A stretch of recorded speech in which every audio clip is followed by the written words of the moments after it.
네, 조국 법무장관 후보자와 가족 재산에 대한 각종 의혹이 몸집을 불려가고 있습니다. 야권은 조 후보자를 검찰에 고발하겠다고까지 예고했는데요. 조 후보자는 근거가 없는 의혹 제기라면서 맞서고 있는 이런 상황입니다. 오늘 정치권 이슈 김영준 명지대 교수, 차재원 부산가톨릭대 초빙 교수와 얘기 나눠보겠습니다. 두 분 어서 오십시오. 네, 안녕하세요. 안녕하세요. 자, 조국 법무장관 후보자 가족 재산 관련 의혹이 주말 사이 계속 불거졌는데요. 내용이 상당히 복잡합니다. 관련 내용을 영상으로 먼저 정리해봤습니다. 오늘 아침 조 후보자의 출근길 발언까지 함께 보고 오시겠습니다. 지난 2006년 조국 법무부 장관 후보자의 동생은 부친이 운영하던 학교법인 웅동학원을 상대로 공사비 50억 원을 물어내라고 소송을 제기했습니다. 그런데 당시 웅동학원 측은 변론을 포기하면서 재판에서 패소했고 해당 금액은 고스란히 빚으로 떠안게 됐습니다. 위조된 채권 증서를 상대로 사기 소송을 하는데 후보자가 수수방관을 넘어서 이건 부조했다는 의혹이 제기되고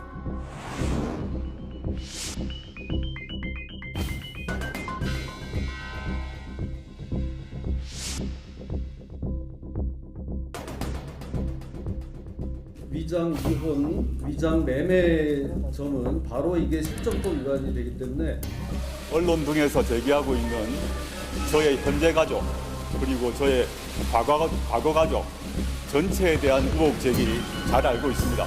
고위공직자 후보로서 감당하고자 합니다. 그러나 실체적 진실과는 많이 다릅니다. 국회 청문회를 내일이라도 열어주신다면 즉각 출석하여 모두 하나하나 다 말씀드리겠습니다. 그리고 법무부 장관 후보 내정 시에 약속드렸던 것처럼 정책과 비전에 대해서도 조만간 발표하도록 하겠습니다. 정책 검증에 대해서도 관심을 가져주시면 감사드리겠습니다. 네, 실체적 진실과는 많이 다르다. 조국 후보자의 얘기까지 지금 듣고 오셨는데요.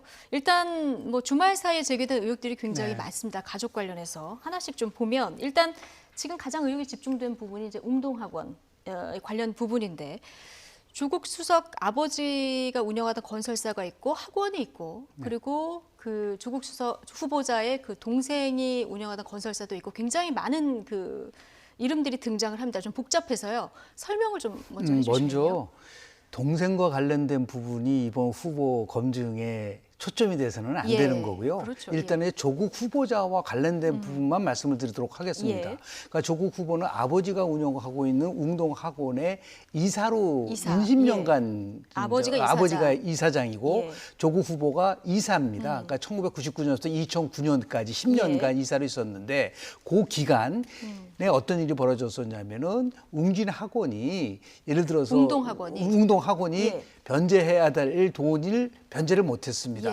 그리고 이제 웅진학원의 이사장이었던 조 후보의 아버님이 갖고 있었던 쉽게 표현하면은 건설회사가 부도가 났어요.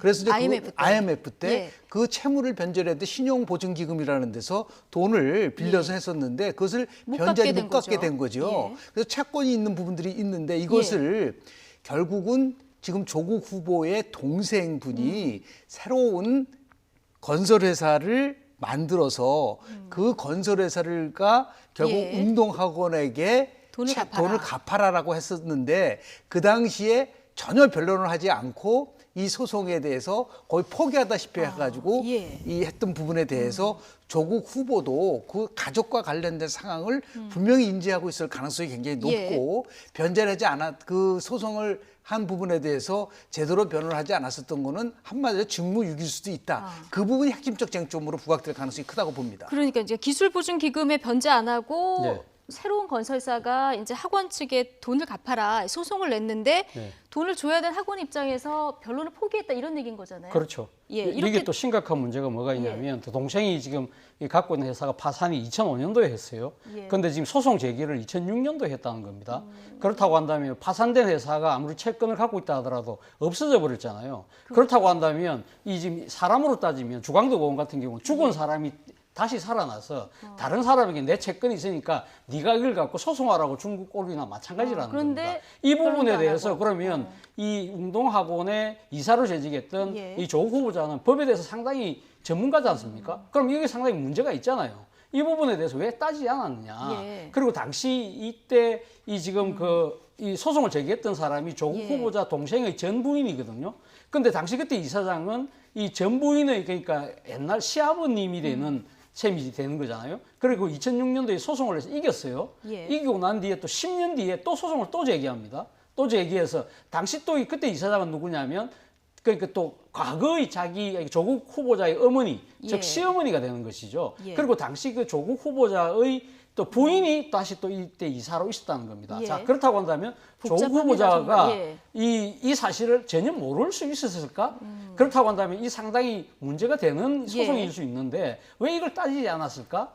이 부분에 앞서 말씀하셨지만 이 지금 운동학원에 지금 사실 이 관련된 여러 가지 소송에 있어서 사실 그때 당시 부도가 여러 가지 부도가 되는 과정에서 돈을 준 책은 기술보증기금이라는 겁니다. 기술신용보증기금. 예. 그건 국민의 혈세로 만들어진 단체예요. 그러면 동생이 자신은 그러니까 그 연대보증으로 해서 기술보증기금에 갚아야 될 돈은 갚지 않고 자신이 운동학원에게 받아야 될 돈만 예. 받기 위해서 위장이혼을 하고 그걸 갖다가 전체에게 넘긴 것이 아니냐. 이 사실을 만약에 조국 후보자가 알고 싶다고 한다면 국민의 혈세를 그럼 이거 완전히 못 받게 되는 셈이잖아요. 그렇죠. 그렇다고 한다면 조국 후보자가 과연 법무장관 후보로서의 도덕적, 법적 예. 책임을 감당할 수 있느냐는 의문이 생길 수밖에 네. 없다는 것이 야당의 주장입니다. 예, 비상수금 포기하고 채권은 행사하려 그렇습니다. 했다 이런 도의적 네. 책임 의혹이 있는데 두 분 말씀하신 것처럼 이것이 조국 후보자가 관련이 있느냐 없느냐 그렇습니다. 이 부분이 핵심인 것 같습니다.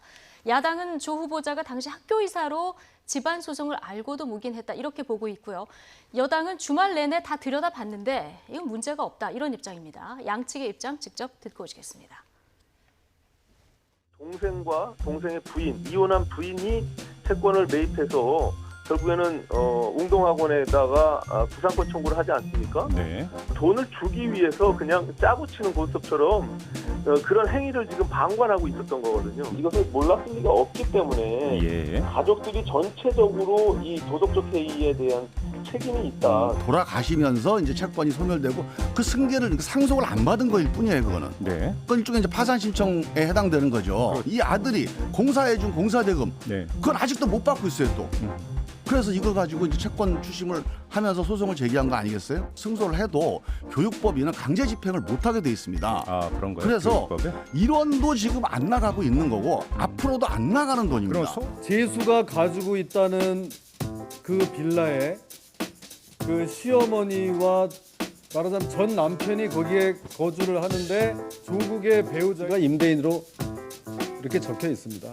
이 동생 부부는 뭐 이혼을 했다고 하는 그 시점 이후에도 계속 동거한 것으로 보여집니다. 주민들의 진술도 지금 나오고 있습니다. 위장 이혼도 범죄입니다. 저는 오히려 이게 이혼한 이후에도 이렇게 가족 관계를 해체하지 않고 지켜온 것이 미담이지 이게 왜 원수처럼 살지 않았냐고 해서 위장이혼이다 규정하는 것은 좀 제가 볼 때 좀 지나친 가령 그 이제 집과 관련된 집의 매매와 관련돼서 일정하게 돈이 몇 억이 오가요. 말하자면 며느리를 줘요. 이 할머니가 자기 사던 집을 전세로 내놓고 그 전세금 받은 걸 조국하고 조국 부인 모르게 그 며느리 이혼한 며느리한테 줘요. 너 불쌍한데 이거 살아라 이렇게. 근데 그게 이제 이장이혼의 근거로 보여지는 모양이에요. 내용 잘 확인해 보시고 공격하셔야 될 거예요. 제가 야당 대표, 어떤 대표라는 입장에서 한번 겉으로다 봤다는 걸 명심하시기 바랍니다. 네, 운동학원권은 앞에서 이제 살펴봤고요. 그 조국 그 후보자가 다주택자는 이제 살집 말고 팔아라 정부 기조 때문에 이제 집을 한 채 팔지 않았습니까? 이때 판 집이 지금 야당에서는 이것이 그때 이제 전 재수 씨한테 팔게 된 건데 이것이 위장 이혼을 통해서 이제 매매를 한 거다 이런 의혹까지 쭉 한 흐름으로 지금 보고 있는 것 같아요. 이제 두 가지에서 이제 예. 문제가 이제 될 수 있는 부분이 있는데요. 하나는 뭐 주택을 많이 갖고 있는 것을 파는 경우에는 뭐 상관이 없죠. 예. 그런데 이것을 위장적 거래를 통해서, 그러니까 차명으로 그 집을 갖게 하기 위해서 전 재수에게 판 거 아니냐라고 하면은 예. 이건 분명히 부동산 실명 거래법에 위반이 될 수 있는 부분이 있기 때문에 이거는 조국 후보자 입장에서 봤을 때는 굉장히 치명적이 될 수가 예. 있어요. 그러니까 또 1가구 3채를 갖게 되는 부분들이 있단 말이죠. 이 부분에 대해서 명쾌하게 그 답을 줘야 되는데 오늘 그 예. 조국 후보의 전 재수라는 분이 이 부분에 대해서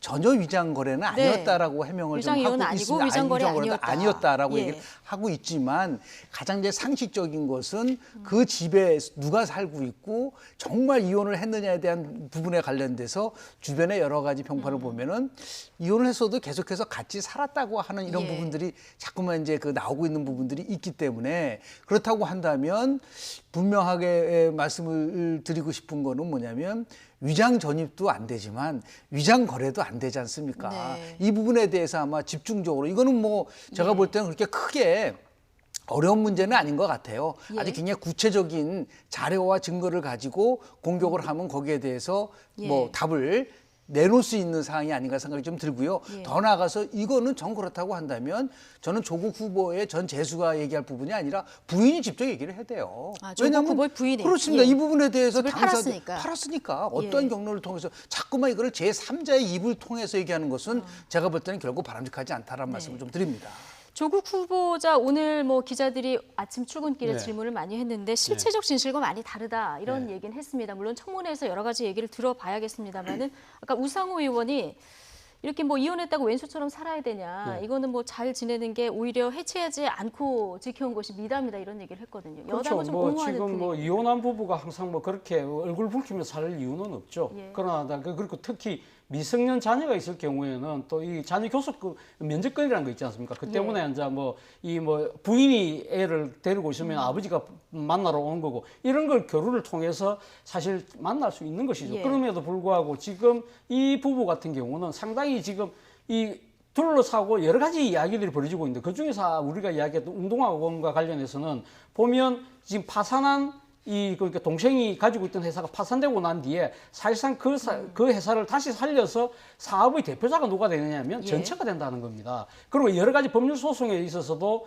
그러니까 조국 후보자의 동생이 그 전체의 법률 대리인 역할을 하는 것이 판결문에 나타나 있다는 것이죠. 예. 이것이 이해가 안 된다는 것이고 두 번째는 앞서 말씀하신 것처럼 지금 왜 굳이 조국 후보자의 부인이 갖고 있던 아파트를 판 사람이 왜 조국 후보자 동생의 전처였을까? 예. 그리고 또 하나는 지금 그 조국 후보자의 어머님이 살고 있다는 빌라도 따지고 보면 지금 그 전처의 소유라는 겁니다. 이와 관련해서 또 임대차 계약을 최근에 맺었다는 거 아닙니까? 예. 맺는 과정에서 임대인과 빌려주는 사람과 그 집을 빌리는 사람의 명의가 서로 뒤바뀌어 있다는 겁니다. 예. 이러한 실수다, 부분들이 이렇게 실수라고 설명을 이야기했지만 했는데요. 왜 이런 것들이 조국 후보자 동생의 전체와 계속 엮일까? 연관이 되느냐. 이런 예. 부분들에 대해서 국민들 입장에서는 이 우연치고는 너무 참 질긴 인연이라는 생각을 그럼 그 밑에는 뭔가 무슨 사연이 있는 것이 아닐까라는 의심을 자아내고 있다는 것이죠. 조국 후보자는 일단 법적으로는 문제가 없다 이렇게 얘기를 하고 있는 상황입니다. 그런데 이제 사실 법적으로 문제가 없다 하더라도 그동안 이제 조국 후보자가 워낙 SNS 글을 통해서 굉장히 엄격한 기준으로 사회를 바라봤기 때문에 그렇습니다. 오히려 이 부분이 좀 부메랑이 되는 것 같습니다. 그렇죠. 지금 우리가 미국 청문회와 관련돼서 예. 한국 청문회와 다른 점 딱 두 가지만 말씀을 좀 드리도록 하겠습니다. 미국에는 이제 대통령이 장관을 지명을 하면요. 예. 그러고 나서 청문회 가는 게 아니에요. 여러 검증을 통해서 확정이 된 다음에 청문회를 들어갑니다. 이런 의혹들은 그렇습니다. 인사청문회 들어가기 전에 전에 검증을 다 하고 확정이 됐을 때 청문회를 가기 때문에 여기서 통과가 돼야 그렇습니다. 그래야지 예. 청문회장에 들어가는데 우리는 어떤 얘기를 하냐면 청문회장에서 모든 걸 얘기했다. 안 됩니다. 왜냐하면 청문회 하루 끝나고 나서 대통령이 얼마든지 임명할 수 있는 부분들이 있단 말이에요. 예. 이거는 제가 볼 때는 굉장히 잘못된 시각이라고 좀 보고요. 그리고 철저하게 이 부분에 대해서 본인 스스로가 청문회 들어가기 전에 의혹에 대해서 문제를 분명하게 밝힌 다음에 예. 그 부분 속에서 청문회 들어가야지 이게 맞는 것이지 지금 굉장히 침묵을 하고 있고 나중에 청문회 가서 얘기했다는 접근 방법은 예. 지금까지 조국 후보자가 여러 SNS를 통해서 얘기했던 아주 엄격한 기준에 비해서는 스스로한테 굉장히 관대한 거라고 볼 수밖에 없습니다. 특히 2008년 10월 달에 한겨레 신문에다 기고를 했어요. 위정과 스폰서의 달인이라고 하는 기고문을 쓰면서 아주 엄격한 얘기를 했는데 저는 좀 깜짝 놀란 게 2008년도 10월인데 실은 자기는 1999년도 11월에 딸과 같이 함께 세운대에서 이 송파구를 옮긴 적이 있습니다. 예. 그래서 그 위장 전입이 아니냐는 의혹을 받고 있어요. 본인은 그렇게 했는데 기고문에다가 또 그렇게 쓰는 부분들에 대해서 결국은 부메랑이 될 수밖에 없는 부분들이 있는데요. 또 하나는 뭐냐면 정말 여당도 옹호만 하면 안 된다. 대통령이 임명한 임명권자에 대해서요. 철저하지는 않지만 그래도 의혹이 있으면 감싸는 것이 아니라 건강한 정부를 만들기 위해서도 자신들의 그러한 것들을 국회로서 책무의 의무를 다해야 된다. 미국 같은 경우에 트럼프 대통령 때에 교육부 장관을 임명을 했는데요. 공화당 의원 4명이 결국 반대표를 던졌습니다. 더 나아가서 고용노동부 장관이 불법 이민자를 고용했다고 해서 결국은 어떻게 됐냐. 중간에 다 지명 처리합니다. 법무부 장관이 불법 이민자를 고용했다고 한다는 것 때문에 클린턴 대통령 때는 2명의 법무부 장관이 바로 나오자마자 사퇴를 해버려요. 거기에 비하면 이거 지금 이 부분은 굉장히 큰 여러 의혹이 제기되기 때문에 지금이라도 저는 청문회 이전에 조국 수석이 그동안 그렇게 SNS에서는 입장 표명을 잘했잖아요. 이 부분에 대해서 상세하게 의혹에 대한 부분들을 해명하고 필요가 가라. 있다. 라는 말씀을 좀 드리고 싶습니다. 정책과 비전도 발표하겠고 여기에 대해서 관심을 가져달라. 오늘 아침에 이런 얘기를 했는데 교수님 말씀하신 대로 이게 이런 의혹 플러스 정책 비전까지 하루에 검증하는 게 사실상 불가능하기 때문에 인사청문회 제도에 대해서는 좀 생각해 볼 필요가 있겠다. 그렇습니다. 이런 생각은 듭니다. 근데 조 후보자 그 의혹과 관련해서 또 하나 지금 제기되고 있는 의혹이 70억 원대 투자를 약정한 사모펀드 관련 얘기인데요. 이게 이제 민정수석이 되고 2달 후에 있었던 일이고 그렇죠. 물론 한 10억 원이 조금 넘는 돈만 이제 낸 상황인데 어쨌든 약정 금액이 74억 원이고 이제 100억 정도 되는 그 투자 규모인데 이게 뭐 이런 혼자서 74억 원이 이게 가능하냐, 이런 펀드가 가능하냐 이런 의혹이 지금 물론 뭐 조 후보자 측에서는 그러니까 일종의 그 카드 신용 한도처럼 그러니까 자신이 쓸 수 있는 한도가 이제 그만큼 뭐 우리 보통 보면 신용카드 우리가 보통 쓰는 건 뭐 몇백만이지만 한도는 뭐 1,000만 원, 2,000만 원 될 수도 있잖아요. 아마 그런 식으로 비유를 하는데요. 지금 문제는 뭐냐면 이 조국 수석이 이 사모펀드에 투자할 때가 그러니까 민정수석으로 이제 취임하고 난 뒤에 본인이 주식을 갖고 있었거든요. 고위공직에 취임하게 되면 이제 백지 신탁을 하거나 무조건 팔아야 되잖아요. 그래서 이제 그걸 팔게 된 거죠. 거기서 남은 돈이 한 10억이 좀 남았던 모양이에요. 그렇다고 한다면 이 우리 일반 상식으로 봤을 때는 뭐 본인이 공직 한 1년이나 뭐 길어야 2년이 있을 것 같으면 거기다 가면 예금에 그냥 은행 그 예금 통장에 넣어놓으면 되는데 지금 조국 수석은 이걸 갖다가 나름대로 투자를 한 거예요. 그러니까 법적으로 문제는 없어요. 주식에 대한 직접 투자만 규제를 하고 있지 사모펀드를 통한 간접 투자는 그것이 이거 묵인될 수 있는, 그러니까 용납되는 상황이기 때문에 법적으로 전혀 문제가 없는데 문제는 이 사모펀드에 앞서 말씀하신 것처럼 전 재산이 지금 그 친구 재산이 56억 정도 되는데 그거보다 더 많은 75억을 약정을 했다는 겁니다. 이것이 상식적으로 맞느냐? 또 두 번째는 이 사모펀드의 이를 운영하는 회사 자체가 전혀 알리지 않은 회사예요. 그렇다면 뭘 믿고 투자를 했을까? 그리고 또 사모펀드가 결국은 어느 회사에 투자를 했을 거 아니에요? 그런데 이 투자를 한 회사가 알고 보니까 강극공사를 많이 수주하는 중소기업이었다는 겁니다. 근데 공교롭게도 그 사모펀드가 투자하고 난 뒤에 매출이 많이 발생했고 영업이익도 많이 발생했다. 물론 지금 조국 후보자 측에서는 결과적으로 사모펀드 투자해가지고 난 전혀 몰랐는데 그래서 결국 손해봤다고 이야기는 하지만 공교롭게도 그 투자받은 중소기업 업체가 뭔가 이 매출이 늘어나고 했다는 부분이 뭔가 영향력을 행사한 것이 아닐까라는 의구심이 생길 수밖에 없다는 것이죠. 근데 뭐 의혹의 시선으로 바라보면은 뭐 한도 끝도 없이 나올 것 같은데 뭐 하실 말씀? 근데 상식이 최고의 설명 아닌가요? 상식이 최고의 설명이다. 저는 사모펀드와 관련돼서 국민들이 사모펀드 잘 모를 수가 있는데 세 가지 부분에 대해서 말씀을 좀 드리려고요. 아주 간단하게. 자기 재산이 56억인데 그거보다 훨씬 많은 74억을 약정을 했다는 게 레터 오브 커미트먼트란 말을 씁니다. 전문 용어로 얘기하면 제가 직접 물어봤어요. 사모펀드 전문가한테. 레터 오브 커미트가 있고 레터 오브 인텐션, 그러니까 약정서가 있고 의향서가 있다고 합니다. 근데 약정서는 거의 그것을 지켜가는 것을 전제로 한다는 거예요. 그런데 그러면 자기 재산보다 훨씬 많은 74억을 투자한다는 건 좀 상식적으로 안 맞지 않냐. 두 번째는 뭐냐면 다른 것도 아니고 민정수석이 아닌 경우는 가능합니다. 그런데 어떻게 민정수석으로 임명되고 나서 2달 후에 그것을 했다라는 부분들이 조금 이해가 안 가는 부분들, 시점이 적절하지 않았다. 적절하다. 세 번째는 뭐냐면 이 부분에 대해서 제가 언뜻 듣기에는 본인은 몰랐고 부인이 투자했다는 식으로 얘기했었던 것 같아요. 이걸 어떻게 그렇게 할 수가 있겠습니까? 해명. 이건 아니에요. 그러니까 더 나가서 지금 가장 큰 문제가 이럴 겁니다. 앞으로 이 문제가 계속 더는 더 중요한 문제가 될 거라 같은데요. 2년 동안 민정수석으로 재임하면서 사모펀드로 투자한 그 회사가 도대체 어디다 투자를 했고 지금 말로는 가로등 원격 방향에 대한 아주 새로운 그런 것을 하는 그 회사라고 얘기를 하는데 문제는 뭐냐면 2019년 5월 달에 국토해양부와 포함해서 4개 부처가 스마트 시티와 관련돼서 4개 부처에서 엄청난 돈을 투자한다는 걸로 돼 있어요. 공동 개발을 한다고 돼 있다. 그러니까 사전에 이런 것들을 충분히 알고 그 회사에다가 예를 들어서 투자를 한 것인지 이런 것들이 앞으로 계속해서 문제로 불거질 가능성이 굉장히 높고 그렇다면 이거는 직권남용일 수도 있는 부분들도 있습니다. 이것이 오히려 더 저는 웅동학원 거보다도 이 부분이 굉장히 앞으로 파장이 또 굉장히 클 수 있는 부분이 아닐까라는 말씀을 좀 드립니다. 네, 뭐 야당에서 지금 어디에 투자했는지 뭐 이런 부분들 집중 들여다보고 있을 텐데 이게 모든 것이 이제 무차별적인 의혹 제기일 수도 있고요. 또 정말 문제가 있을 수도 있습니다. 청문회에서 따져봐야 되는데 지금 뭐 일정도 못 잡았는데 여야의 신경전이 굉장히 대단한 상황입니다. 반응 듣고 오시겠습니다. 조 후보자 이 정도면 정말 비리의 뭐 종합 선물 세트, 무한 리필 후보자 이렇게 말씀드릴 수 있을 것 같습니다.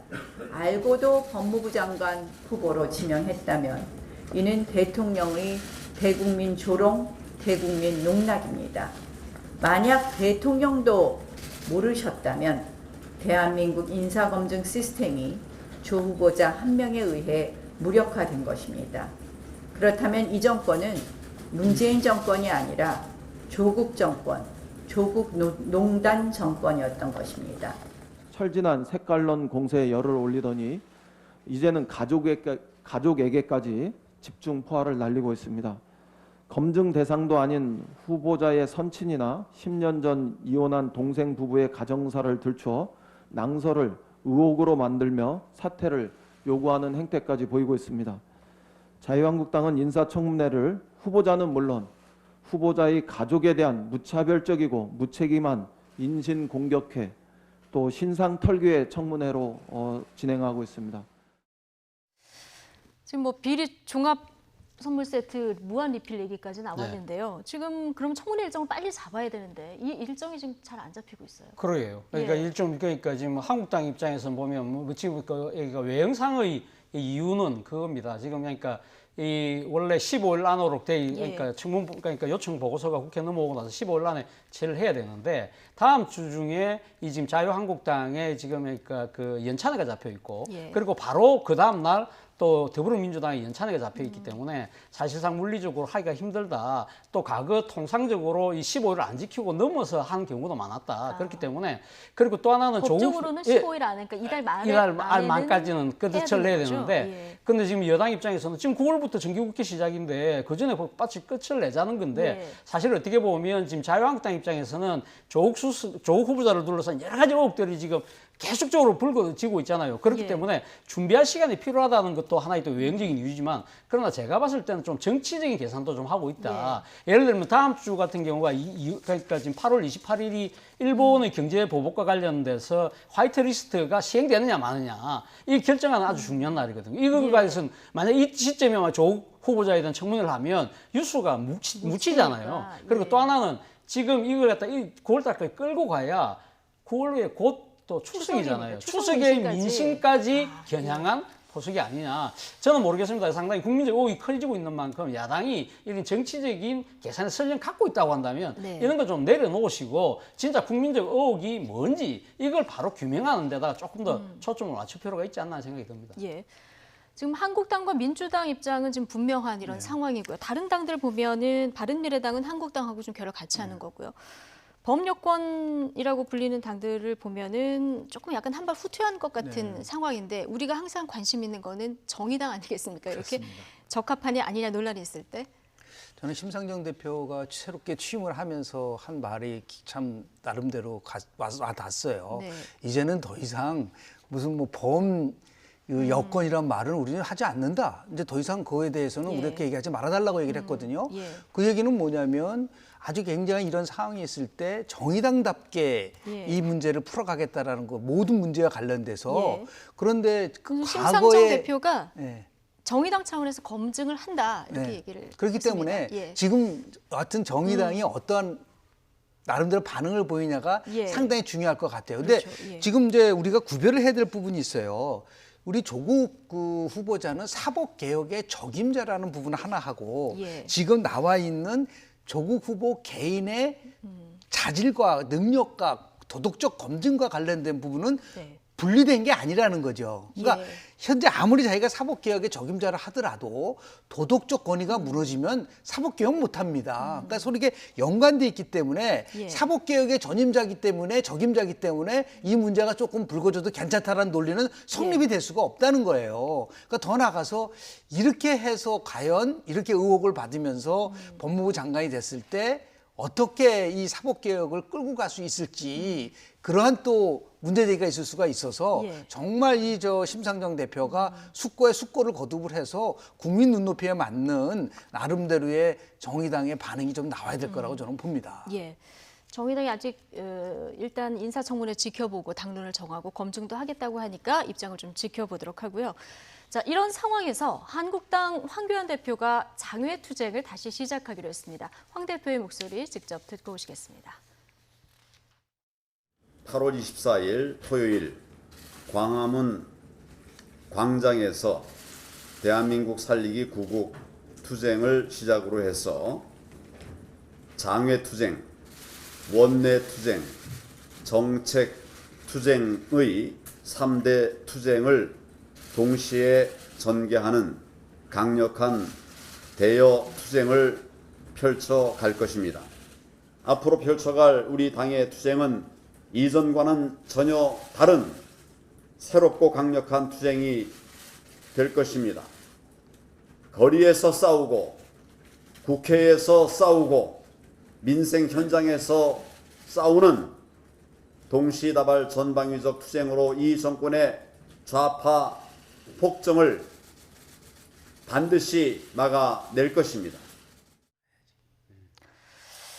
예, 지금 이전과는 전혀 다른 새롭고 강력한 투쟁을 하겠다 이런 얘기를 하는 걸 지금 듣고 오셨습니다. 원내 투쟁, 정책 투쟁, 그리고 장외 투쟁까지 병행해서 하겠다 이런 얘기를 했는데 그만큼 우리가 당면한 현실 자체가 상당히 위기 국면이라고 아마 지금 황교안 대표는 판단하시는 것 같아요. 지금 뭐 아시다시피 지금 이 연일 북한이 거의 뭐 격일로 지금 뭐 미사일 발사하고 그리고 또 이 우리 남쪽 정부에 대해서 상당히 그 막말과 조롱으로 지금 상당히 국민 감정을 긁고 있지 않습니까? 거기다가 일본의 경제보복 그리고 또 미국의 방위 분담금 협상 뭐 지금 뭐 5조까지 달라는 이야기가 나오고 있고 뭐 이런 여러 가지 국가적 현안이 있었는데 이러한 부분들이 왜 비롯됐느냐? 문재인 정권의 그러니까 독선과 독주 그리고 무능 때문에 된 것이다. 그렇기 때문에 우리가 여기 지금 안에 앉아 있을 수 없고 밖에 나가서 힘을 모을 수밖에 없다. 한 목소리로 문재인 정권의 잘못된 부분을 지적하고 바로잡아야 된다. 그것이 야당에게 주어진 임무라는 것이 한교안 대표의 설명인데 그거는 외형적 이유인 것 같고요. 저는 아마 속으로는 또 다른 이유가 있지 않나 생각이 듭니다. 어떤 이유일까요? 당장 뭐 우리가 좀 이따가 이야기를 할 겁니다만은 이 지금 한국당의 흔들리는 지지율이 점체 지금 그러니까 지금 반등할 기미를 잘 보이고 있지 않습니까? 무엇보다도 한교안 대표의 대세론 자체가 지금 흔들리고 있다는 겁니다. 지금 이낙연 이 지금 총리에게 오늘 나온 정당 지지도입니다. 그러니까 지금 이 사실 자유한국당과 더불어민주당의 간극이 점차 좁혀지지 않고 있다. 자 이렇게 된다고 하니까 당내에서 한교안 대세론 흔들리면서 본인의 장악력이 지금 흔들리고 있다. 특히 본인은 지금 원외입니다. 지금 국회의원이 아니라는 거죠. 그럼 9월 1일부터는 정기국회가 시작되면 모든 시선은 국회 쪽으로 갈 수밖에 없잖아요. 그렇다고 하는데 또 지금 당장 앞서 제가 이야기했습니다만 추석이 지금 다가오고 있다는 겁니다. 그러면 한교안 본인의 정치적 존재감도 알릴 필요도 있고 특히 추석을 앞두고 예. 이 지금 집토끼 보수 지지층을 결집해야 될 절박한 이유가 있다. 예. 이러한 정치적인 계산도 밑에 깔려 있는 것이 아닐까라는 생각이 듭니다. 뭐 한국당 지지율이 이제 박스권에 묶여 있는 이런 상황을 오늘 이제 여론조사에서도 보실 수 있는데 석 달 전에 장애투쟁을 했을 때는 조금 올랐습니다. 네네. 그런데 이번에는 과연 똑같은 효과를 볼 수 있을까? 어떻게 보십니까? 효과를 봐주려면 세 가지가 맞아 떨어져야 되거든요. 예. 하나는 명분에 대한 부분이 있어요. 명분, 근데 예. 지금 이 명분이 좀 약합니다. 물론 이제 흥교안 대표는 이제 구국 집회다. 지금 뭐 최 교수님 말씀하신 것처럼 여러 가지 상황이 어렵기 때문에 이 나름대로 나라를 구해야겠다라는 마음으로 간다고 하지만 일반 국민들이 느꼈을 때는 오히려 그거 지금 굉장히 일본과의 관계가 지금 굉장히 우리가 지금 갈등 구조 속에서 좀 하나의 그런 집결하는 모습을 좀 보였으면 좋겠다는 마음들을 갖고 있거든요, 국민들이. 그러면서 보면은 이 명분이 생각보다 이렇게 강하지 않다. 예. 두 번째는 시점에 대한 문제입니다. 이제 예를 들어서 국회 잘못했다고 하면 임시국회가 아니라 정기국회가 열리기 때문에 예. 얼마든지 국회를 통해서 정부의 실정이라든지 여러 가지를 집중적으로 비판할 수 있는 부분들이 예. 있단 말이에요. 네. 그런 부분들도 있고 마지막 세 번째는 중도 보수층에 과연 공감을 얻어낼 수 있느냐라는 네. 문제가 있거든요. 네. 그러니까 아주 굉장히 강한 보수층의 지지를 받을 수는 있을지는 모르겠지만 이게 외연을 확장을 하려고 한다면 중도 보수층으로 가져야 되는데 이 중도 보수층과의 거리감은 좁히기에는 굉장히 예. 어려울 수도. 저는 그래서 제가 만약에 이 상황이라고 한다면 반대를 할 것 같아요. 반대로 하게 돼. 오히려 원내에서 이렇게 얘기를 하는 거죠. 예. 지금 굉장히 일본이 대한민국을 향해서 말도 안 되는 지금 그런 반응하고 더 나아가서 경제보복하지 않습니까? 1937년에 중국의 국민당하고 중국 공산당이 손을 잡았습니다. 그 유명한 국공합작이에요. 예. 지금은 경제전쟁이라고 한다면은 민주당하고 한국당하고 합작하자. 이 경제전쟁을 같이 한번 대처해보자. 이게 굉장히 새로운 이슈로 나오는 거죠. 예. 그러면서 조국 민정 수석에 관련된 거는 지명철회 해라 라고 하는 이 나름대로의 그 정치적 협상을 통해서 이 문제를 풀어가는 것이 훨씬 더 이게 정치력을 보이는 것이 아니지 않느냐 예. 생각이 좀 들고요. 예. 이런 장애투쟁과 관련돼서 한번 해봤기 때문에 또다시 하는 것에 대해서는 글쎄요. 괜히 절박한 마음으로 하겠지만은 예. 공감을 얻을 수 있는 거는 한계가 있지 않을까 생각을 좀 합니다. 지금 뭐 이점에 들어가는 것이 타이밍이 적절한가 뭐 이 그렇습니다. 얘기도 네네. 나오고 있고요. 위기 타파가 될지 역효과가 될지 뭐 이건 좀 지켜봐야 되는 상황인 것 같습니다. 대통령 지지율도 한번 좀 살펴보겠습니다. 예, 문재인 대통령 국정 수행 평가 오늘 나온 YTN 여론조사 결과인데요. 긍정 평가가 1%포인트 정도 지금 하락한 이런 상황입니다. 북한의 그 대남 막말이 있었잖아요. 이 영향으로 조금 하락하다가 광복절 경축사 이후에 조금 상승하는, 그렇지만 절반에 약간 못 미치는 이런 결과가 나왔습니다. 뭐 아무래도 지금 그러니까 국가적인 여러 가지 위기에 지금 놓여 있다 보니까 예. 아마 그러니까 집권 여당에 대한 또 대통령에 대한 그러니까 국민들의 일종의 좀 뭡니까 이 지지랄까요? 그런 부분들이 계속 지금 작용하고 있는 것 같습니다. 그래서 이 사실 지난 주 초반만 하더라도 상당히 앞서 말씀하신 그 북한의 미사일 도발 그리고 또 계속적으로 지금 북한의 우리 국민 감정을 자극했던 조롱과 막말 이런 부분들 때문에 문재인 대통령 지지율이 약간 흔들리는 측면이 있었지만 그러나 8.15 경축사를 통해서 상당히 조금 약간 반등하는 그런 기미를 보이는데 아마 8.15 그 경축사에서 대통령이 상당히 좀 절제된 그 대응을 이야기를 했잖아요. 이성적으로 그러니까 외교적으로 일본과의 문제를 풀어나가겠다. 이런 부분들에 대한 국민들의 지지가 조금 반영된 것이 아닐까 하는 생각이 듭니다. 일본은 왜 그러는지, 북한은 왜 그러는지 참 답답한 상황인데요. 네. 지금 여러 가지 이번 주 굉장히 남북미 관계 또 한일 관계에서 중요한 한 주가 지나가고 네네네. 있지 않습니까? 지금 이 지지율도 좀 답보 상태인데요. 여기서 어떤 부분을 좀 신경 써야 제가 될까요? 한 달 반 정도 만에 이 지지도를 다시 한번 이렇게 쭉 봤는데요. 네. 예. 우리 도표를 보시면 아시겠지만 7월 넷째 주 51.1%를 보였습니다. 네. 대통령 국정운영 지지도가. 그로부터 점점 해서 8월 3주째 때 오늘 YTN 조사에 49.4%니까 2.5%포인트 긍정 효과는 떨어진 거예요. 예. 근데 부정은 7월 4주째 가장 낮은 43.7에서 46.3까지 올라갔으니까 2.6%포인트 상승한 겁니다. 그러니까 아주 완만하게 예. 하락하고 완만하게 부정은 상승하는 모습을 좀 보이고 있는데요. 저는 이번 주 YTN 리얼미터 조사에서 굉장히 놀라운 걸 하나를 발견했는데요. 어떤 부분입니까? 이거는 리얼미터가 다시 한번 더블체크를 할 필요가 있다고 좀 예. 보는데요. 다른 게 아니라 대구 경북에서 대통령 국정운영 지지도가 50.4%로 나왔습니다. 예. 이거 굉장히 14.6% TK 포인트 상승하는 거예요. TK 네. 지역에서. 이게 과연 어떤 이유에서 TK 지역에서 이렇게 크게 상승을 했을까라는 부분에 대해서 한 번 정도는 좀 체크를 체크할 해볼 필요가 필요가 있다. 있다. 예. 그리고 이렇게 지금 제가 다음 주가 굉장히 흥미롭게 보는 이유는 뭐냐면 24일 지소미아 부분에 대한 예. 얘기도 있고요. 또 24일 날 자유한국당이 지금 장애 투쟁을 하고 있기 때문에 예. 그 다음 주 월요일 날 조사가 전반적으로 어떨 것이냐라고 볼 수가 있는데 지금 대통령 지지가 저 정도 유지되는 거를 면밀히 보면은 노동자, 가정주부, 자영업자층에서 상당히 선방을 하고 있어요. 이 특히 자영업자 같은 경우는 45.1대 40.1로 거의 자영업자가 더 높게 나오고 있거든요. 예. 그래서 이게 왜 이런 현상들이 나오는지 제가 한 달 반 전에는 이 3대 계층에서 굉장히 낮았었단 말이에요. 그런데 지금은 일단은 굉장히 박빙에 특히 노동자층에서는 이게 50% 훨씬 넘고 예. 앞서가고 있습니다. 네. 이게 과연 이번 주를 통해서 앞으로도 계속해서 유지될 수 있을까? 이게 예. 2층에서 만약에 무너지면은 저는 40%대 지금 후반이지만 위험할 수 있다. 떨어질 수 있는 부분들이 예. 분명히 있지 않나. 저기 보시면은 그래서 나름대로 이제 정당 지지도 마찬가지예요. 예. TK 지역에서도 보면은 대구 경북에서 7%포인트가 올라갔거든요. 민주당이. 민주당이. 예, 그 한국당보다도 훨씬 높게 나오고 있는데 예. 이게 어떻게 해서 가능했는지에 대해서 좀 어떤 이유가 있는지 한번 좀 체크해 볼 리얼미터 필요가 쪽에서 있다. 예. 심층적으로 한번 좀 예. 데이터를 갖고 있으니까 네. 분석을 좀 해보면 좋지 않겠나 생각을 좀 합니다. 예.